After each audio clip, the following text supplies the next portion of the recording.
Apollo hospitals enterprises limited అండి. ఈ company గురించి మనం అబ్జర్వ్ చేసినట్లయితే Apollo hospitals was established in 1983 by Dr.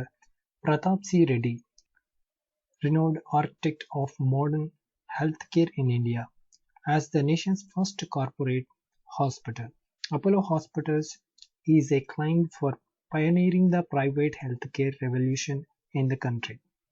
Apollo Hospitals has emerged as Asia's foremost integrated healthcare services provider and has a robust presence across the healthcare ecosystem, including hospitals, pharmacies, primary care and diagnostic clinics, and several retail health models. కంపెనీని మనం మెయిన్గా observe చేసినట్లయితే health care రిలేటెడ్కి సంబంధించిన company అండి. Company market capitalisation మనం గమనించినట్లయితే 61,282 crores ఉందండి. Current price వచ్చేసి 4,262 ఉంది. స్టాక్ పి గమనించినట్లయితే 104 ఉందండి. బుక్ వాల్యూ వచ్చేసి 320 ఉంది. ఆర్ఓసి వచ్చేసి 8.44% ఉంది. ఆర్ఓఈ వచ్చేసి 3.79% ఉంది. డెట్ టు ఈక్విటీ వచ్చేసి 0.62 ఉంది. అదేవిధంగా ఇండస్ట్రీ పి గమనించినట్లయితే 36 ఉందండి. ప్లస్ పర్సెంటేజ్ వచ్చేసి 22.1% ఉందండి. ఈ కంపెనీకి ఒక నెగిటివ్ పాయింట్గా మనం తీసుకోవచ్చండి. ఇంట్రెన్సిక్ వాల్యూ గమనించినట్లయితే 757 ఉందండి. ఇక అదేవిధంగా కంపెనీ యొక్క రిటర్న్స్ మనం గమనించినట్లయితే లాస్ట్ 6 months రిటర్న్స్ వచ్చేసి 34% రిటర్న్స్ జనరేట్ చేసిన కంపెనీ అండి. లాస్ట్ 3 months వచ్చేసి 5.28% రిటర్న్స్ జనరేట్ చేసిన కంపెనీ.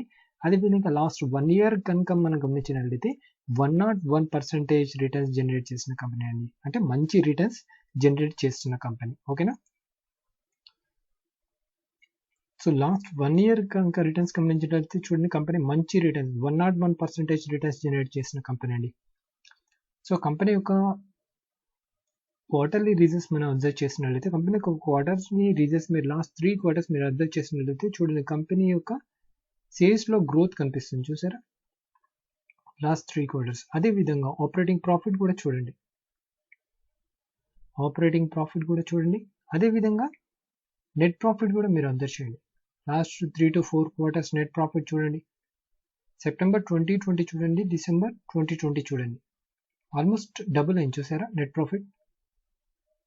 స్టాక్ ప్రైస్ అనేది ఊరికే పెరగడం జరగదండి. డిపెండ్స్ అపాన్ కంపెనీ యొక్క రెవెన్యూ గ్రోత్, ప్రాఫిట్ గ్రోత్ మీద ఆధారపడి ఉంటుంది. ఓకేనా? అదేవిధంగా కంపెనీ యొక్క మీరు ఈపీఎస్ని కనుక గమనించినట్లయితే లాస్ట్ 4 quarters చూడండి. కంపెనీ యొక్క ఈపీఎస్ లాస్ట్ 4 quarters మీరు అబ్జర్వ్ చేసినట్లయితే చూడండి, 4.33, ఇక్కడ ఆల్మోస్ట్ డబుల్ అయింది. చూసారా ఏ విధంగా పెరుగుతుందో? చూసారా ఈపీఎస్? సో మంచి కంపెనీకి సింపుల్ అండి. మీరు ఈపీఎస్ యొక్క ఏ కంపెనీ అయినా చూడండి, ఇప్పుడు మీరు ఏ కంపెనీని తీసుకోండి, కన్సిస్టెన్సీగా ఈపీఎస్ గ్రోత్ అనేది కనిపించినట్లయితే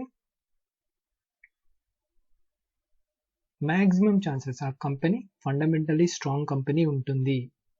ఓకేనా? సింపుల్ అండి, బ్లెండర్గా గుర్తుపెట్టుకోండి. కన్సిస్టెన్సీగా ఈపీఎస్లో గ్రోత్ కనిపిస్తుంది అంటే ఫండమెంటల్లీ స్ట్రాంగ్ కంపెనీ. ఓకేనా?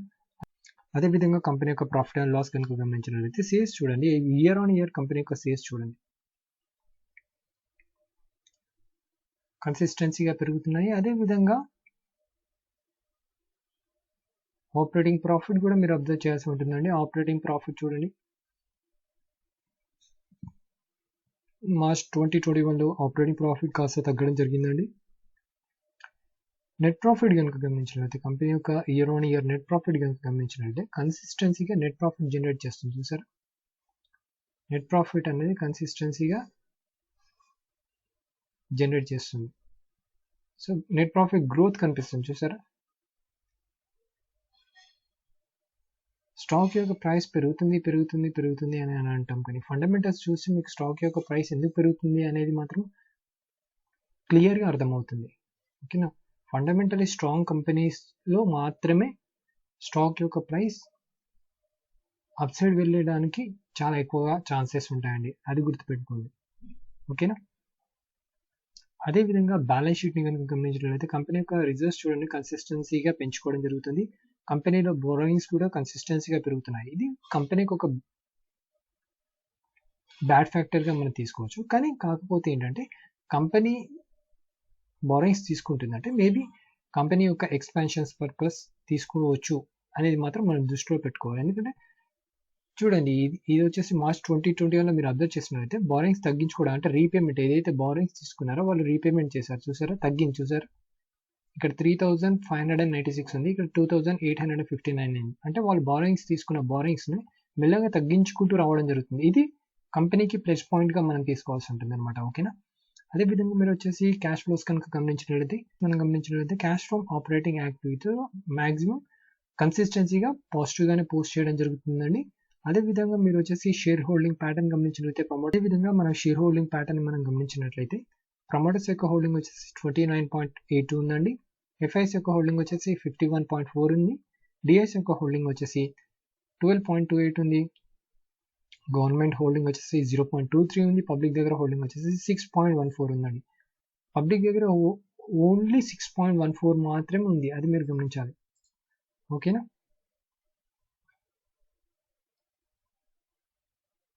సో ఎఫ్ఐస్ ఎక్కువగా ఇన్వెస్ట్ చేశారు ఈ కంపెనీలో. ఓకేనా. అదేవిధంగా డిఐఎస్ కూడా ఎక్కువగానే ఇన్వెస్ట్ చేశారు. సో కంపెనీ మీద ట్రస్ట్ ఉంది కాబట్టి వీళ్ళు ఇన్వెస్ట్మెంట్ చేయడం అనేది జరుగుతుంది. ఇప్పుడు ఎవరైనా చూడండి, ఏదైనా కంపెనీ మీద అంటే గ్రోత్ ఉంటుంది అంటే ఎవరైనా ఏ కంపెనీ అయినా ఇన్వెస్ట్మెంట్ పెట్టేది ఎందుకండి, ప్రాఫిట్స్ గెయిన్ చేయడం గురించి కదా. సో ఎఫ్ఐఎస్ డిఐఎస్ ఇన్వెస్ట్మెంట్ చేస్తున్నారంటే ఆ కంపెనీ మ్యాక్సిమం మంచి పర్ఫార్మెన్స్ చేయబోతుంది అని ముందే వాళ్ళకి ఐడియా ఉంటుంది. అందువలనే ఎఫ్ఐఎస్ కానీ డిఐఎస్ కానీ ఇన్వెస్ట్మెంట్ అలాంటి కంపెనీస్లో ఇన్వెస్ట్మెంట్ చేయడానికి ఇంట్రెస్ట్ చూపించడం జరుగుతుంది అనమాట. ఓకేనా. ఫోర్కాస్ట్ అండ్ రేటింగ్స్, ఈ స్టాక్ యొక్క ఫోర్కాస్ట్ అండ్ రేటింగ్స్ మనం అబ్జర్వ్ చేసినట్లయితే analyst have suggested that investors can buy the stock. Analyst యొక్క ఒపీనియన్ 90% పాజిటివ్ ఉంది ఈ కంపెనీలో. ఓకేనా. అదేవిధంగా ఫైనాన్షియల్ ట్రెండ్స్, ఈ కంపెనీ యొక్క ఫైనాన్షియల్ ట్రెండ్స్ మీరు అబ్జర్వ్ చేసినట్లయితే చూడండి, రెవెన్యూ, ప్రాఫిట్. ఇక్కడ రెవెన్యూ చూడండి, అదేవిధంగా ప్రాఫిట్ చూడండి. రెవెన్యూ చూడండి, అదేవిధంగా ప్రాఫిట్ చూడండి. రెవెన్యూ చూడండి, అదేవిధంగా ప్రాఫిట్ చూడండి. రెవెన్యూ చూడండి, ప్రాఫిట్ చూడండి. కంపెనీ కన్సిస్టెన్సీగా రెవెన్యూ పెంచుకోవడం జరుగుతుంది, ప్రాఫిట్ పెంచుకోవడం జరుగుతుంది. సో ఇక్కడ మీరు గమనించాల్సింది ఏంటంటే కన్సిస్టెన్సీగా ఇయర్ ఆన్ ఇయర్ కంపెనీలో revenue growth as well as profit growth కనిపిస్తుంది. ఓకేనా. 2021లో కాస్త రెవెన్యూ అండ్ ప్రాఫిట్ గ్రోత్ అనేది తగ్గడం జరిగింది.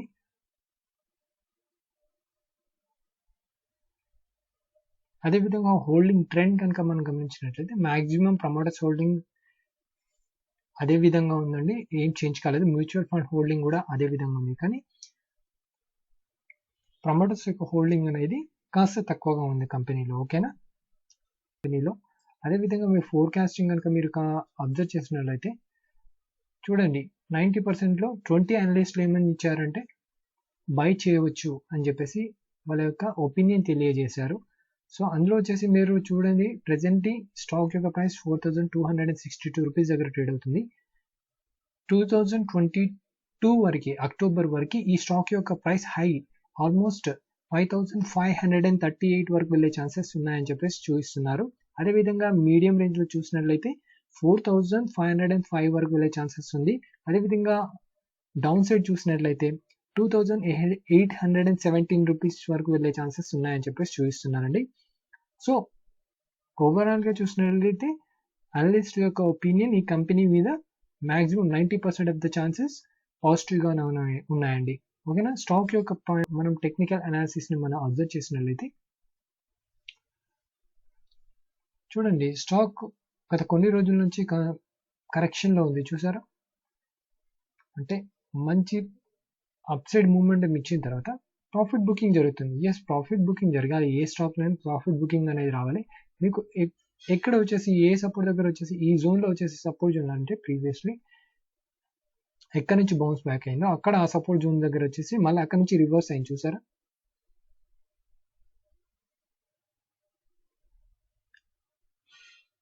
ఈ రెడ్ లైన్ ఏదైతే కనిపిస్తుందో 100 ఎక్స్పోనెన్షియల్ మూవింగ్ యావరేజ్ అండి ఇది.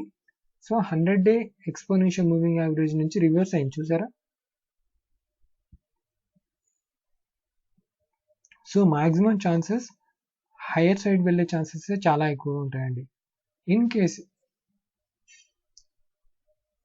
ఈ సపోర్ట్ని బ్రేక్ చేస్తే ఆల్మోస్ట్ ఈ జోన్ వరకు వచ్చి మళ్ళీ రివర్స్ అయ్యే ఛాన్సెస్ ఉంటాయండి. ఇన్ కేస్ ఈ సపోర్ట్ని కూడా బ్రేక్ చేస్తే ఇక్కడ నుంచి స్ట్రాంగ్గా అప్ సైడ్ మళ్ళీ రివర్స్ అయ్యే ఛాన్సెస్ చాలా ఎక్కువ ఉంటాయండి.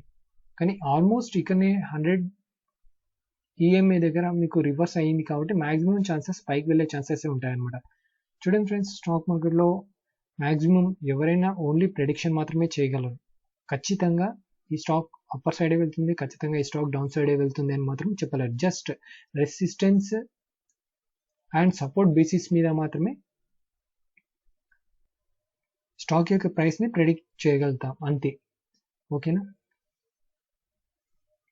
సో అందుకే స్టాక్ మార్కెట్ అనేది రిస్క్తో కూడుకున్నది అని అంటారు. ఓకేనా. సో ఇది రివర్స్ అయింది, 100 ఈఎంఏ నుంచి రివర్స్ అయింది కాబట్టి మ్యాక్సిమం ఛాన్సెస్ హైయర్ సైడ్ వెళ్ళే ఛాన్సెస్ చాలా ఎక్కువ ఉంటాయి అన్నమాట. ఓకేనా.